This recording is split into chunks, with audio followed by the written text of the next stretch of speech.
Salut tout le monde, aujourd'hui je vous retrouve pour la vidéo du top de l'année 2016.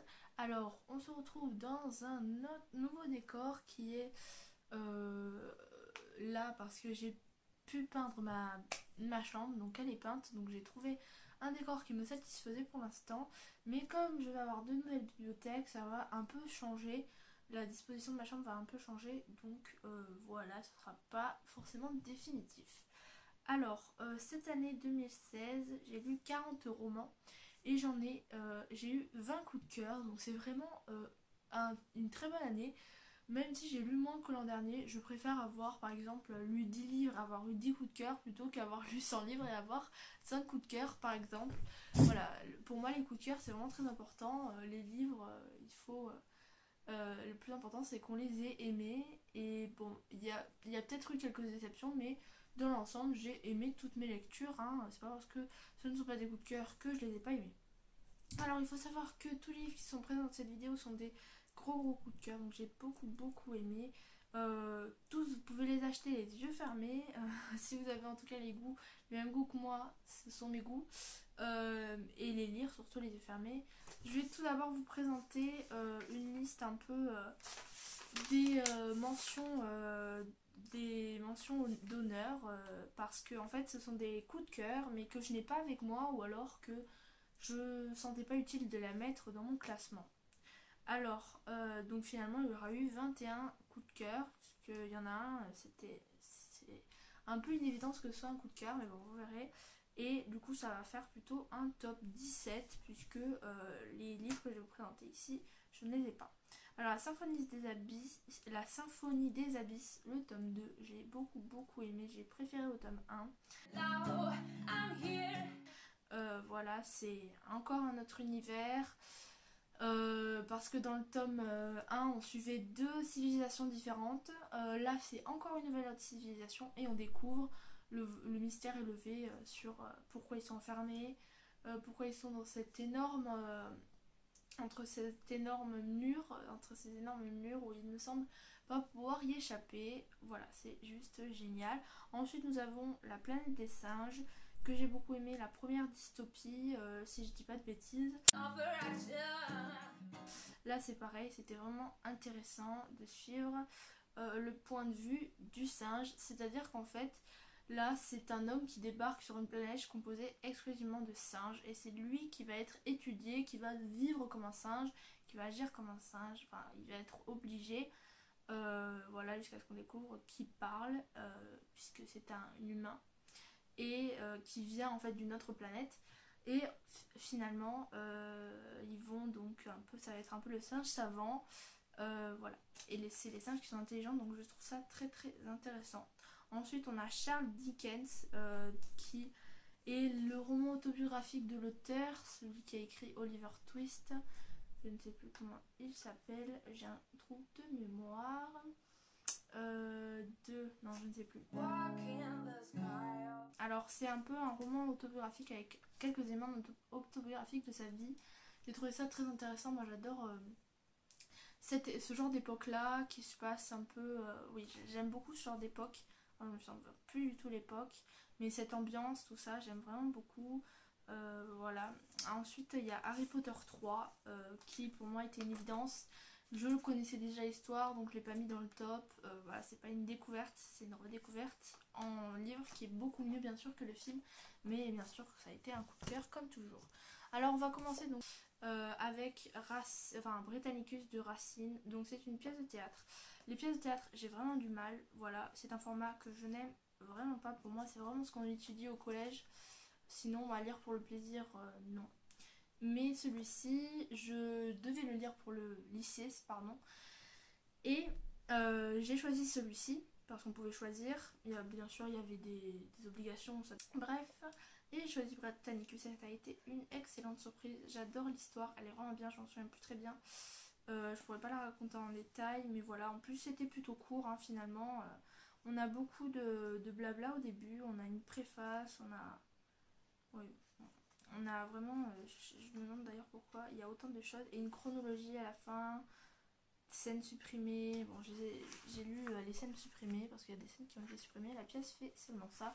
Donc en tout cas, à voir, ça pourrait être très intéressant, mais voilà, ça a été mon premier, c'est un coup de cœur, voilà. Ensuite, il y a Harry Potter et l'enfant maudit ou And the Cursed Child de J.K. Rowling. Donc celui-ci, je l'ai pas mis un peu plus haut puisque tout simplement il est en anglais. Et je préfère lire en français qu'en anglais bien sûr, mais bon, je voulais le découvrir un peu avant la sortie VF. Et c'est une pièce de théâtre, donc c'est aussi ce qui fait qu'il n'est pas plus haut. Mais sinon j'ai beaucoup aimé, même si tout le monde dit que c'est une fanfiction. Enfin tout le monde. Là, beaucoup de gens disent que c'est une fanfiction, que la plupart des gens n'aiment pas trop, n'ont pas trop aimé. Moi j'ai beaucoup aimé. Ça a vraiment...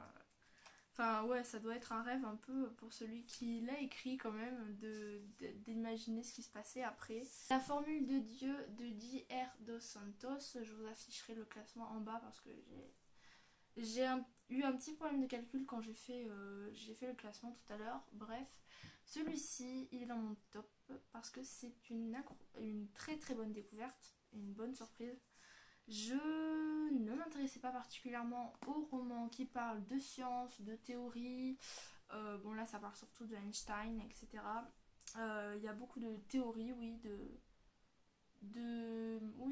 oui c'est ça, c'est plus des théories que des vraies des choses véridiques qui sont développées parfois dans ce roman. Et donc ça mélange ça mélange la religion aussi, il y a de la religion dedans et ça fait un peu réfléchir, même si comment dire, la formule de Dieu elle n'existe pas, ça fait quand même réfléchir. Il y a quelque chose qui peuvent vous faire réfléchir à l'intérieur de cette formule qu'on essaie que le héros principal essaie de décrypter, puisque c'est un cryptologue, pardon. Et oui, c'est très intéressant parce qu'en plus, donc je vous disais, ça, il y a beaucoup de faits scientifiques, de théories, etc. Donc ça nous apprend pas mal de choses. Ensuite, la religion, ça en parle, c'est toujours intéressant, je trouve, la religion dans les romans, dans les livres. Et en plus, ça nous fait réfléchir. Et en plus, il y a un peu de mystère parce que c'est pas ce que Einstein a mis dans cette formule de Dieu. Voilà, il y a aussi une enquête et beaucoup de tension parce qu'il est un peu... le cryptologue est un peu en otage. Il faut qu'il décrypte cette... il est un peu retenu en otage par le gouvernement, je ne sais plus, ah mince j'ai oublié, par le gouvernement qui lui demande de décrypter cette formule. C'est très intéressant. Ensuite, j'ai dans mon top le théorème des Catherine de John Green. Alors celui-ci, je l'ai beaucoup moins aimé que les autres de John Green. C'est celui que j'ai le moins aimé, mais j'ai quand même beaucoup aimé parce que l'histoire peut être simple. Il ne se passe pas des trucs de fou. Mais en tout cas, c'est très profond. Les personnages sont très bien développés, sont très profonds. Après, j'aime beaucoup les surdoués dans les livres, la façon dont ils réagissent, puisque c'est le cas ici. On suit un enfant surdoué, comment il réagit, comment il pense, ça c'est très intéressant. Et voilà, et c'est simple, mais c'est beau, voilà. Donc j'aime beaucoup ce livre. Ensuite, on va passer à The Mortal Instruments de Cassandra Clare, le troisième tome de la Cité de Verre. Alors celui-ci, je l'ai adoré. C'est le dernier tome. Alors j'avais pas aimé le tome 1, qui... Je pensais que c'était peut-être à cause du film que j'avais déjà vu, mais finalement il s'avérait que Jess Lee Radick ne l'a pas aimé non plus, donc en fait c'est peut-être pas forcément moi, c'est peut-être vraiment le livre qui n'est pas vraiment bien. Le second tome, je l'ai beaucoup plus aimé, ce qui m'a donné envie d'acheter le tome 3. Et le tome 3, je l'ai beaucoup aimé, parce qu'en fait, il se passe, celui que j'ai préféré, il se passe à la Cité de Verre, donc qui est en fait la cité des chasseurs d'ombre, là où ils vivent, la ville principale. Après, ils vivent un peu partout autour du monde, mais vraiment la ville qui est consacrée à eux, qui est leur ville, c'est celle-ci, où va se passer l'histoire. C'est vraiment... j'ai beaucoup aimé parce que c'est une ville un peu fantastique. Il y a pas vraiment de la magie, mais voilà, les chasseurs d'ombre, c'est des espèces de sorciers. Donc c'était très intéressant. Ensuite, c'est le dernier affrontement, l'affrontement final. on découvre un pouvoir de Clary, enfin qu'on avait déjà amorcé dans le tome 2, mais en tout cas elle s'en sert vraiment elle utilise tout son potentiel, on va dire, dans ce tome-là, et c'est très intéressant.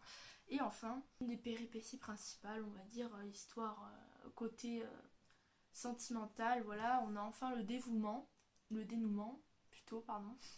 Voilà, donc j'ai beaucoup aimé ce tome, on apprend beaucoup de choses, on s'attendait plus ou moins, mais des choses auxquelles on ne s'attendait pas, et c'était très intéressant. On va passer maintenant à l'hygiène de l'assassin d'Amélie Nothomb. Alors je voulais juste aussi vous dire que ce classement, c'est vraiment comment je le sentais en ce moment, mais ça se trouve, j'aurais relu tous ces livres dans 10 ans, ce sera pas du tout la même chose, il y aura des livres que finalement je déteste, notamment pour un, je pense, je vous expliquerai après, d'autres que j'aimerais finalement plus. Voilà, c'est vraiment en ce moment, voilà, ma mentalité de maintenant. Alors, en plus, il y a des livres que j'ai beaucoup hésité. Ici, il est génial. Donc, il n'est pas plus haut parce qu'il est un peu court, je trouve. Ma Nothomb, c'est toujours court. Alors, c'est l'histoire d'un écrivain qu'on va interviewer. Donc, ça, déjà, c'est génial. J'aime beaucoup. Il se fait interviewer par un journaliste. J'aime beaucoup le métier de journaliste aussi. Et en fait, il n'a jamais accordé d'interview à personne. C'est un peu l'écrivain, c'est un espèce de mythe, un espèce de... Voilà, il a pris Nobel de la littérature, il fait jamais d'interview, il va bientôt mourir, il se dit je vais faire des interviews. Mais les journalistes qui viennent petit à petit, en fait, il va les détruire, c'est-à-dire qu'il va leur dire des méchancetés, il va être odieux, voilà, mesquin, etc. Et du coup, ils vont pas leur accorder d'interview jusqu'à ce qu'une arrive qui est très intelligente, qui arrive à ne pas se vexer de ce qu'il dit, qui arrive à aussi lui envoyer des pics, on va dire, et qui arrive à ses fins puisqu'en fait elle a découvert quelque chose sur l'auteur, sur le passé de l'auteur, et elle va essayer de lui faire avouer et d'en savoir un peu plus sur ce quelque chose qui est vraiment le passé sombre de l'auteur, qui est complètement malade mental, l'écrivain je veux dire, pas Amélie Nothomb, cet écrivain est vraiment malade mental. Voilà, donc ce livre je vous conseille vraiment de le lire.